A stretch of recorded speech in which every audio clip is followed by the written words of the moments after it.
माननीय श्री मल्लिकार्जुन खड़गे जी, माननीय खड़गे जी।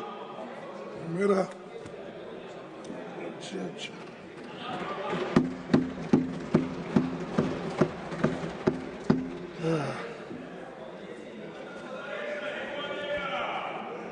Yes.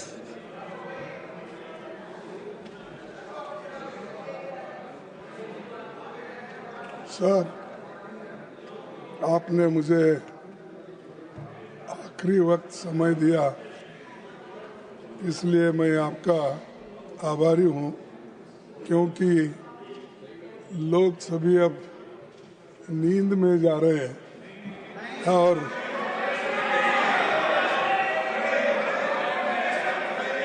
आपको सुनने के लिए उत्सुक हैं लोग। ठीक है, नहीं तो कम से कम मोदी जी उनको बोले हैं तुम जागते रहो, तो जब हम बात करते हैं तुम जागते रहो।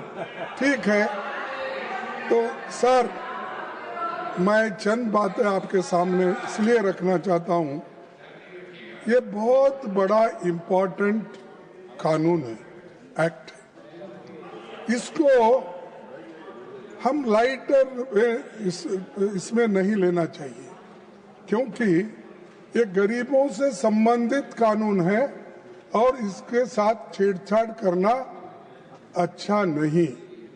इसीलिए मैं ये कहूँगा कि आप लोग इसको जो एक नया कानून लाकर पुराने कानून के खिलाफ जो काम कर रहे हैं, ये अच्छा नहीं, और लोग आपको सड़कों पे फिरने नहीं देंगे। सर, 204 और 14 के बीच भारत की जनता को अधिकार संपन्न बनाने वाले कई ऐतिहासिक अधिकार मिले और कानून इसी संसद में बने थे। राइट टू इंफॉर्मेशन, हमारा राइट टू इंफॉर्मेशन ये एक हक है, ये राइट है। राइट टू इंफॉर्मेशन हमने दिया था, राइट टू एजुकेशन हमने दिया था, ये सब राइट्स है। और फॉरेस्ट राइट्स एक्ट हमने दिया था, उसी के साथ फूड सिक्योरिटी एक्ट हमने दिया था, लैंड एक्विजिशन एक्ट हमने दिया था, और अरे नया लैंड एक्विजिशन एक्ट था, और इसमें मनरेगा ये प्रमुख एक्ट है। और मनरेगा ये प्रमुख एक्ट रहने से ये तो 11 साल में कोई ऐसा कानून आप नहीं बना सके। जो मैंने बोला कितने राइट्स हमने लोगों को दिया, गरीबों को दिया, बताओ आप एक कानून तो ऐसा गरीबों के फेवर में दिए हैं, राइट दिए हैं। जो राइट है वो छीन ले रहे। अब ये देखिए, ये कानून डायरेक्टिव प्रिंसिपल आर्टिकल 41 से बना हुआ है। आर्टिकल 41 क्या कहता है? ये कहता है right to work, to education and public assistance in certain cases. The state shall, within the limits of its economic capacity and development, make a effective provision for securing the right to work, to education and public assistance in case of unemployment, old age, sickness, disablement, and in other cases of undeserved want. सो ये क्यों लाए गए? क्योंकि ये fundamental rights में उस वक्त नहीं डाल सके। लोग बहुत अपोज करे, इसको पैसे बहुत होना पड़ता है, इसीलिए इसको नहीं माने। तब डॉक्टर बाबा साहब अम्बेडकर ने ये सोचा और अपने दूसरे कॉन्स्टिट्यूंट असेंबली के मेंबर से भी ये बातचीत की, कम से कम ये डायरेक्टिव प्रिंसिपल्स में अगर आप डालें और डायरेक्टिव प्रिंसिपल्स के तहत वो कानून बना सके हर स्टेट में वेलफेयर के लिए, तो उन्होंने ये डायरेक्टिव प्रिंसिपल का चैप्टर ऐड किया गया उस वक्त, और इसको सब सम्मति से लिया गया। ऑन बेस्ड ऑन दिस ये नरेगा स्कीम लाया गया गरीबों के पेट भरने के लिए। जो गरीब काम नहीं कर सकता था और जिस वक्त हार्वेस्ट सीजन होने के बाद लोगों को काम नहीं मिलता था, तब बड़े बड़े जमींदार लोग और अमीर लोग क्या करते थे, गरीबों को अपने घर में कम दाम में इनको काम करवा लेते थे। तब उनको पेट भर खाना भी नहीं मिलता था, काम भी नहीं मिलता था, उनका एश्योर्ड जॉब नहीं है। तब उन्होंने ये यूपीए सरकार ने ये सोचा, मनमोहन सिंह जी ने ये सोचा, सोनिया गांधी जी ने ये सोचा, सोचने के बाद ये बिल आया और ये एक्ट बना। इसका सारे दुनिया में अप्रिसिएशन हुआ। एक ही जगह नहीं, मैं बताता हूँ आगे कैसा हुआ, कहाँ हुआ। तो इसी के साथ sir, duty of the state to raise the level of nutrition, यानी फूड सिक्योरिटी के लिए बोल रहा हूँ, ये आर्टिकल 47 है। तो ऐसे सब आर्टिकल्स जो डायरेक्टिव प्रिंसिपल्स में है, उसके आधार पर हम बना रहे हैं। और आज आप वो राइट्स जो दिए गए हैं, उन हकूक को, बुनियादी हकूक को छीन ले रहे हैं। और इससे आपका मंशा क्या है? गरीब लोगों को कमजोर करना, उनको एक कुचल देना और उनको स्लेवरी में डालना। जैसा वो हजारों सालों से एक गुलामी में थे, उसी तरीके से फिर से उनको गुलामी में डालने का काम इससे हो रहा है। सर, मैं ये इसलिए कहना चाहता हूं, ये चौहान साहब बैठे हैं, ये तो हमेशा गरीबी की बात करते थे और करते आए हैं, अभी भी करते होंगे, क्योंकि जरा वहां से मध्य प्रदेश से यहाँ आना जरा दूर तो हो गया, लेकिन उनके विचार भी दूर हो गए गरीबों से। तो क्योंकि ये बात मैं बोल रहा हूँ, उनके दिल में भी होगा, ये गरीबों के लिए मनरेगा अच्छा कानून है, मैं जो ला रहा हूँ ये ठीक नहीं है। उन अपने आत्म साक्षी से बोलो, आपको बोलना होगा, क्योंकि जो गलत कानून है, अगर आप लोग तरफदारी नहीं करेंगे, आप अगर उसको मजबूत नहीं करेंगे, फिर कैसा गरीब जिएगा।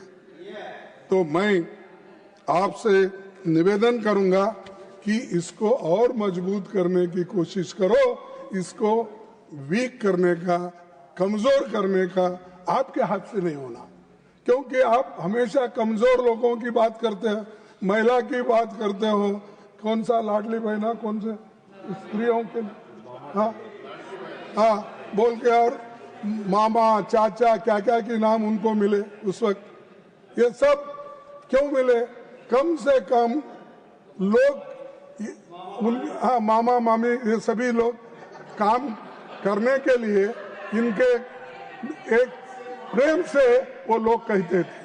और इन्हों भी इतना, यानी इनका विशाल हृदय है कि इन्हों, एक बार मैं देखा टीवी में कि एक किसी को पेशाब कुछ उसके मुंह में डाले थे शायद, ट्राइबल आदि, उसको घर बुलाए, टेबल पे, सॉरी कुर्सी पे बिठाए, टॉवेल से उसके पैर पूछे, पानी डाले, सब कुछ करे, और पानी पीने का एक बाकी था, लेकिन उन्होंने वो नहीं किया उतना समझा के।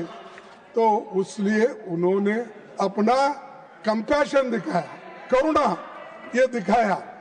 लेकिन ऐसा इंसान, ऐसा मंत्री जो करुणा में और गरीबों के लिए करुणा दिखाते हैं, वो इस मनरेगा को बर्बाद कर सकते हैं।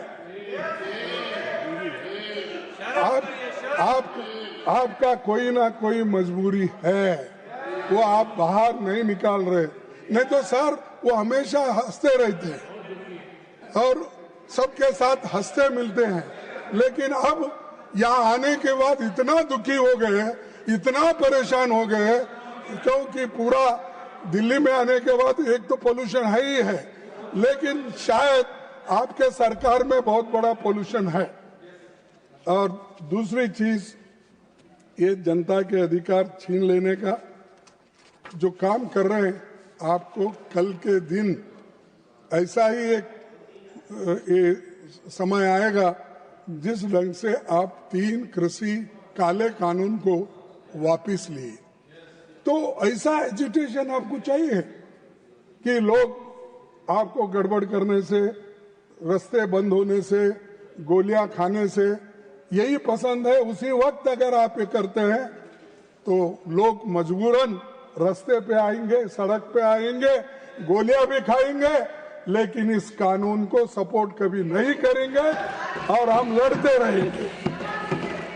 सर, मैं एक बात कहूंगा, वो शायरी तो नहीं है, मैं ये बोलूंगा कि ये जो गरीबों को जो सपना दिखा रहे हैं वो कभी पूरा नहीं होगा। इसीलिए गरीब लोग कह रहे हैं, ए तिरुचि सुनो इधर भी जरा, बुलंद वायदों की बस्तियां लेकर, बुलंद वादों की बस्तियां लेकर हम क्या करेंगे? बुलंद वादों की बस्तियां लेकर हम क्या करेंगे? हमें हमारी जमीन दे दो, हम आसमां लेकर क्या करेंगे? तो हमको हमारा हक दो, बस है, हमारा राइट्स दे दो।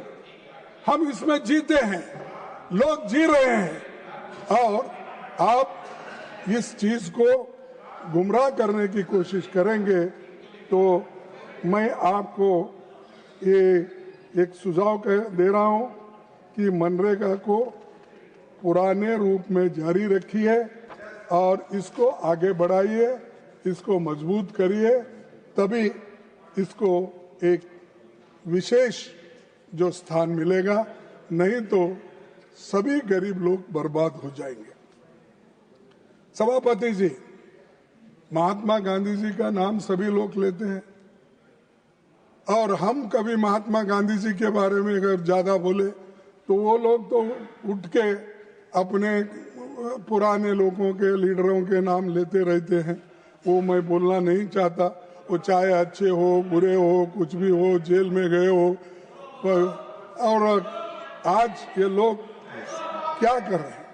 सभापति जी, महात्मा गांधी जी ने कहा था, मैं ऐसे भारत के निर्माण के लिए कोशिश करूंगा जिसमें गरीब से गरीब आदमी भी महसूस करेंगे कि ये देश उनका है, इसमें उनकी आवाज का महत्व होगा।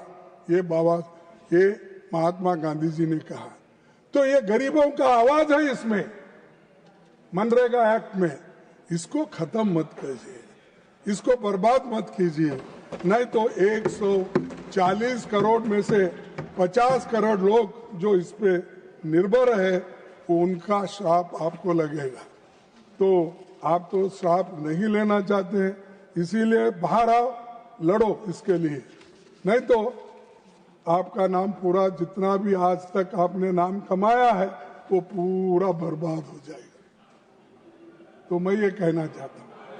तो सर, 27 फरवरी 2015 को अभी हमारे पिछले सारे वक्ताओं ने ये बात किया है, मैं फिर उसको रिपीट करना नहीं चाहता, फिर भी रिकॉर्ड के लिए ये मैं कहना चाहता हूं कि मोदी जी ने कहा था 27 फरवरी 2015 में, क्या कहा था?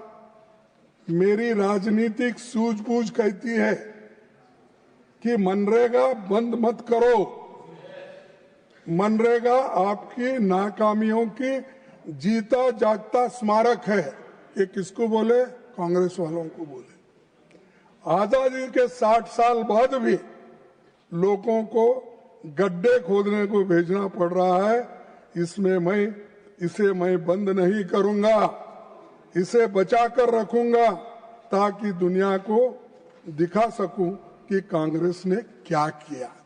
अरे साहब,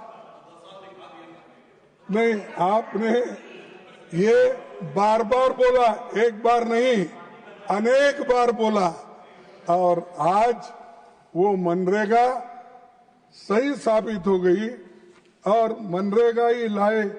इसीलिए मैं पूरे तुम्हारे क्वेश्चन और आंसर्स जितने भी आपने इस सदन में दिए, हाँ, स्टैंडिंग कमेटी ने ये पूरे कागज लाया हूँ।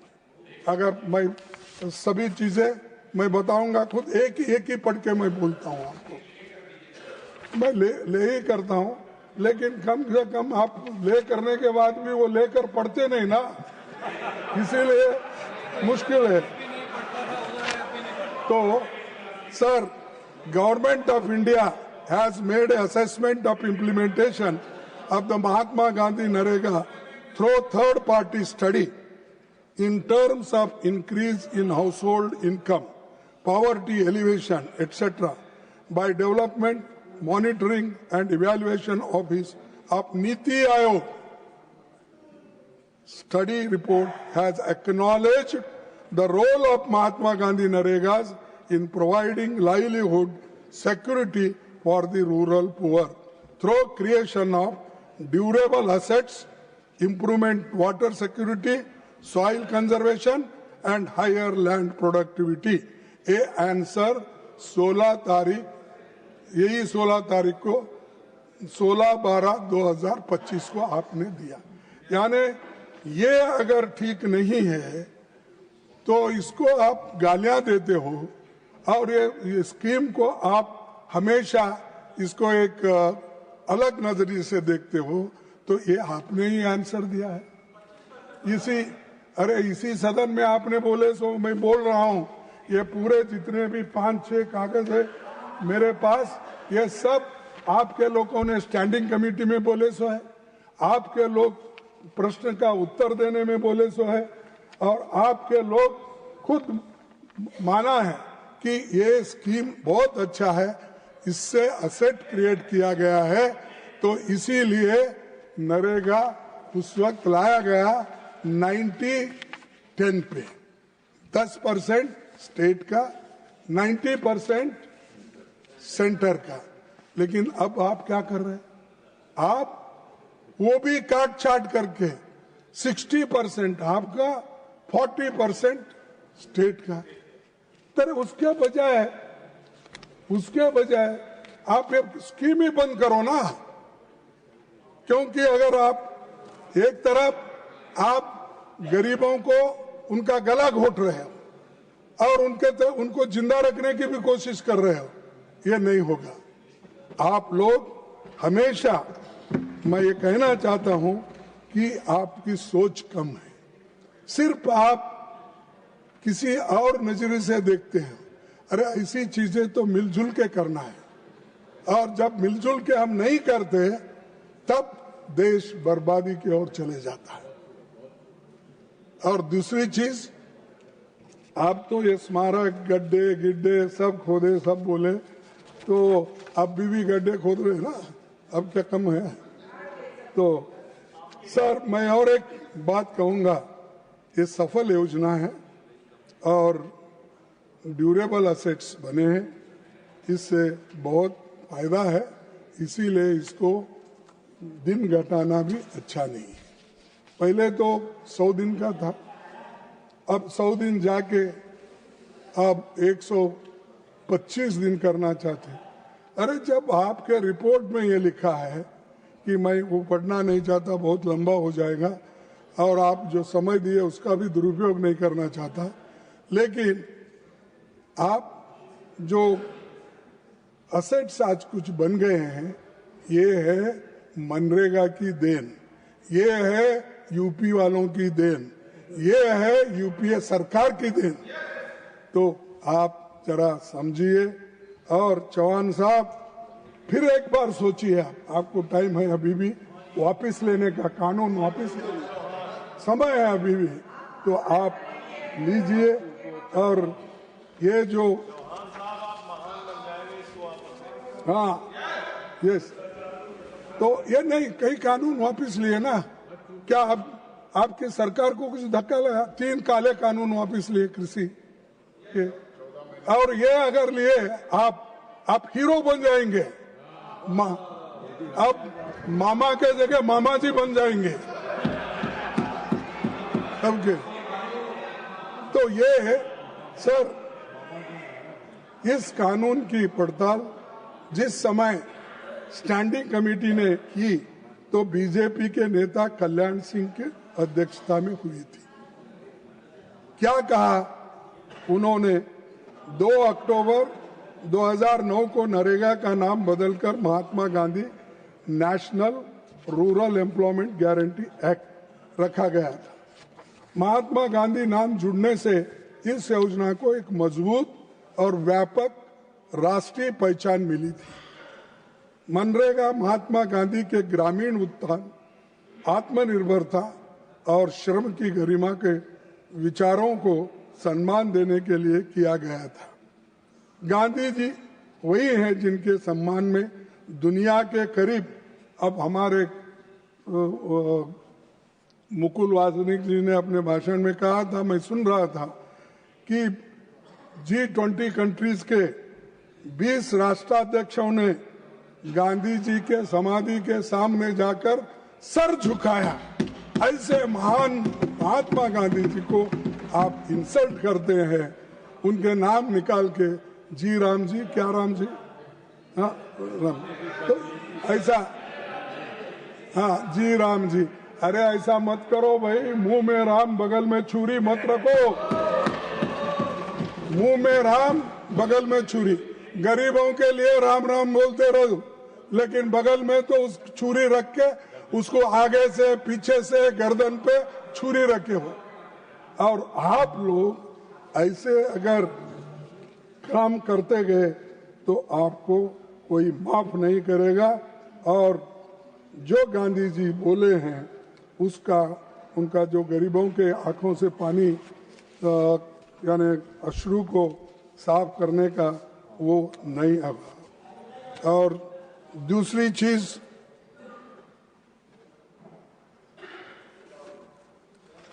क्या हुआ? आप लोगों में गड़बड़ी हो सर। तो वंचित तबकों को गांव में रोजगार देकर सशक्त किया, इसका उद्देश्य था, और काम की गारंटी देना इसका उद्देश्य था। लेकिन मैं एक बात बताना चाहता हूँ, इसको आप आहिस्ता आहिस्ता स्लो पॉइजनिंग बोलते ना, वैसा स्लो पॉइजनिंग दे रहे हैं। 2020-21 में इसका बजट क्या था? 1,11,500 रिवाइज्ड एस्टिमेट का बोल रहा हूं। और आज क्या है? 24-25 में 86,000 और 25-26 में फिर 86,000। सर, अगर आपका बजट घट रहा है तो इसका अर्थ यह है कि आप इस स्कीम को ठीक ढंग से चलाना नहीं चाहते और इसको बंद करना चाहते हैं और स्लो पॉइजनिंग देकर इस स्कीम को खत्म करना चाहते हैं। और दूसरी चीज सर, मैं SC/ST परसेंटेज कितना है इनका? पहले था 23% काम मिलता था, आज 19% घटकर 19% हुआ है। और ST का 17 से घटकर 16 हुआ है। ये हमने नहीं किया, ये आपके हाथ में है ना।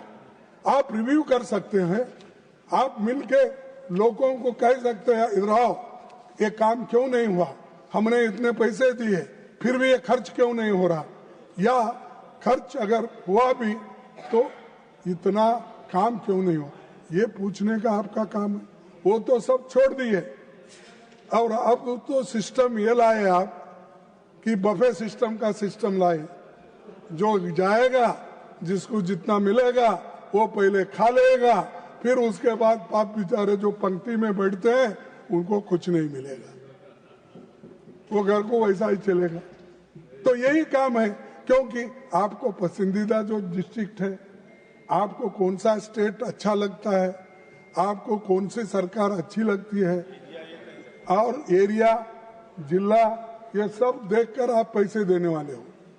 अगर किसी स्टेट से आपका कोई मिलाप नहीं है तब और वो आपसे ठीक नहीं है तो उनको बर्बाद करने का पूरा आपके हाथ में है। जैसा ईडी सीबीआई को लेकर आप लोगों को डराते रहे और बहुत से लोग हमारे उधर भाग गए और दूसरे लोग भी उधर आ रहे हैं, तो ये वैसा ही है कि हर स्टेट को फेडरल सिस्टम में आप डरा डरा के लोगों को कमजोर बना रहे, स्टेट को कमजोर बना रहे। फेडरल स्टेट का जो स्टेटस है उसको खत्म कर रहे। तो इसीलिए मैं कहता हूं ऐसा गुनाह मत करो। संविधान ने जो हक दिया है उसको आप ठीक रखो। और आज फिर आपने कहा, देखो इसमें आपने जो नया कानून लाने की कोशिश जो कर रहे हैं, मैं कसम से बोलता हूँ, मेरी माँ तो मैं जब देखा नहीं उसको, उनका इंतकाल तो उसी वक्त हो गया, तो बचपन में ही मैं 6-7 साल का होगा। आपको मालूम है शायद उधर आए नहीं, तो वो रजाकार मूवमेंट में गया था। लेकिन मैं उनकी कसम खा के कहता हूँ, ये कानून गरीबों के लिए अच्छा नहीं है और आप गरीबों को खत्म करना चाहते हैं। और आप ऐसा ही बोलिए। मैं अपने माँ की कसम खा के, भारत माँ की कसम खा के बोलता हूँ, ये कानून गरीबों के लिए ठीक नहीं है। अगर आप अपने छाती पे हाथ रख के बोलो ये ठीक है गरीबों के लिए, मैं कहूंगा क्या बहादुर लोग हैं भाई, क्या कंपैशन है इनके पास, क्या करुणा है, क्या प्रेम है। तो मैं कहूंगा तो सर ये लोग उन्हीं के जो कमिटीज के रिपोर्ट है वो नहीं मानते। और ये देखिए standing committee of rural development and panchayat Raj 19 report में कहा है, क्या कहा है, अनेक्सर 3 मैं रखूंगा आपके पास। यह योजना ग्रामीण क्षेत्रों में रहने वाले गरीबों और समाज के वंचित वर्ग के लोगों के लिए रोजगार सुनिश्चित करती है। लिहाजा ये जरूरी है कि योजना के प्रभावी क्रियान्वयन, इफेक्टिव इम्प्लीमेंटेशन के लिए पर्याप्त बजटीय आवंटन किया जाए। ये पंचायत राज कमेटी का, ये स्टैंडिंग कमेटी का रिपोर्ट है। तो इसीलिए आपके रिपोर्ट को भी आप नहीं मान रहे, आपके लोगों को सलाह भी आप नहीं मान रहे। तो मेरा कहना यही है कि एक तो नरेगा के जो भी हमारे वेजेस है उसको बढ़ाना चाहिए और इसको 125 दिन बोले, कम से कम 1 से 25 दिन तो जैसा है वैसा रखिए, लेकिन कानून को हाथ मत लगाइए, उसको निकालने की बात मत करो और इसको विड्रॉ कर लो, बहुत अच्छा रहेगा। और ये तो मैं ये चाहूंगा कि ये स्टैंडिंग कमेटी को आप सेलेक्ट कमेटी को आप रेफर कीजिए, वहाँ पूरे सलाह आ जाएंगे और लोगों को एक मालूम हो जाएगा इसमें कमियां क्या है, कितने दिन। और पहले ये था सब सिर्फ 15 गरीबों को डिमांड ड्राइवन था। ये 15 दिन के अंदर अगर कोई कहता है कि हमारे पास काम नहीं है, प्लीज काम दो, बोले तो 15 दिन में, प्लीज कंक्लूड, 15 दिन में उनको काम देने का था। अब 60 दिन हो गया, तो इसीलिए ये 60 दिन जो किए हैं ये तो गरीब को और भी नुकसान है। पूरे अमीर लोग खून चूस लेंगे क्योंकि उनको बार्गेनिंग पावर नहीं रहता लेबर को। तो इसीलिए मैं कहूंगा ये इसका आप ध्यान में रखते हुए इसको आप वापस ले लें। और एक बात मैं आपसे कहना चाहता हूँ, सरकार लोगों पर कोई सरकार लोगों पर कोई उपकार नहीं कर रही है, बल्कि ये राज्य की कानूनी जिम्मेदारी है जिसे आप राम राम करना चाहते हो, आप बाय बाय करना चाहते हो, Ram Ram. Please conclude Kharge ji, please conclude. क्या साहब, देखिए मैं ये सारी बातें आपके पास रख रहा हूँ, इसलिए रख रहा हूँ कि कम से कम नहीं, देखिए मेरे को कुछ बोलना है, ये आखिरी है, क्योंकि मैं ज्यादा कुछ बोलने नहीं जाता। मैं इंतजार किया हूँ ये 11 बजे तक, 11:30 बजे तक इंतजार इसलिए किया कि इसमें कुछ बदलाव हो जाए, उनको कोई ज्ञान मिले, इसके लिए मैं ये बात कर रहा हूँ। सर, इसको 150 दिन देने की बात थी, वो तो नहीं हुआ। सोनिया गांधी जी ने भी एक रखा था डिमांड, 150 दिन और 400 रुपए मजदूरी, वो भी आप इसमें शामिल नहीं करें। और दूसरी चीज मैं ये कहना चाहता हूँ, हर रिपोर्ट महेंद्र देव कमेटी का हो, नागेश सिंह का हो, ये सभी रिपोर्ट आप देखे नहीं, सबको आपने नजरअंदाज किया है। प्लीज कंक्लूड जी, प्लीज। और उसके बाद मनरेगा, एक मैं अपनी, तो मैं आपको एक ये बना एक चीज बताना चाहता हूँ sir. Please please please sir, मैं प्लीज कंक्लूड। लेबर मिनिस्टर था, आई एम कंट्रोलिंग, प्लीज। तो international Kharge ji please labour organisation का कॉन्फ्रेंसेस जिनेवा में होते थे और G20 कंट्रीज के सभी मिनिस्टर्स वहां पर, प्रधानमंत्री भी आते थे कभी, तो इसलिए मैं एक 7-8 कंट्रीज को गया था, Africa, Turkey, Germany, Japan, Italy, USA, UK, Brazil, China. Please conclude sir, no, ये कंट्रीज में all the time is over, the allotted time is over, already I have given you more than 7.5 minutes extra. Please conclude, उन्होंने माना और उसकी प्रशंसा की, ये बात बोल रहा हूँ। Please conclude. अब जो प्रशंसा ये देशों ने की और उसको आप खत्म कर रहे हैं और बोल रहे हैं मुझे कि ये क्या कर रहे हैं। Please no. अरे ये तो see, your party time is over, your time is over, please conclude. No, my time is sir 25 minutes. It is 33.04. अच्छा ठीक है, Please conclude. एक minute, You take one more minute and conclude, please. Sir 2-3 minute में खत्म करता हूँ। Sir, Nobel laureate Amrita Sen ने कहा था कि MNREGA reaches out to the people and gives them income. It is an enhancer of capability.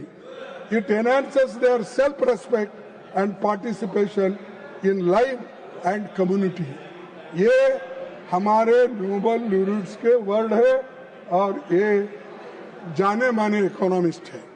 उसके बाद में और एक नोबल laureate जोसेफ ने कहा, the single most innovative programme from India, lesson for the whole world, it was that programme MNREGA, he also said. और इतने लोग प्रशंसा किए, फिर भी आपके समझ में नहीं आ रहा इसको रिटेन। Please now conclude. इसीलिए Kharge ji please now conclude, please. I am concluding sir, please. with 2-3 words, 2-3, one page is there, some points. Already 10 minutes over. Okay, go, please.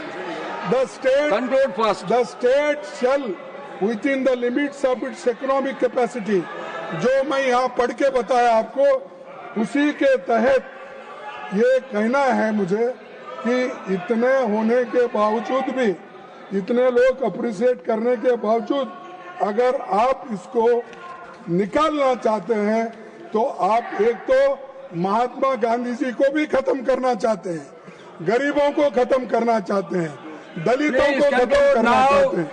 इसलिए मैं डिमांड करता हूं कि आप ये कानून वापस लो और आप ये सेलेक्ट कमेटी को भेजिए और सभी लोग इसमें पार्टिसिपेट करेंगे, सभी लोग इसमें अपना Now, Shri Shivraj Singh Chauhan ji to reply the discussion.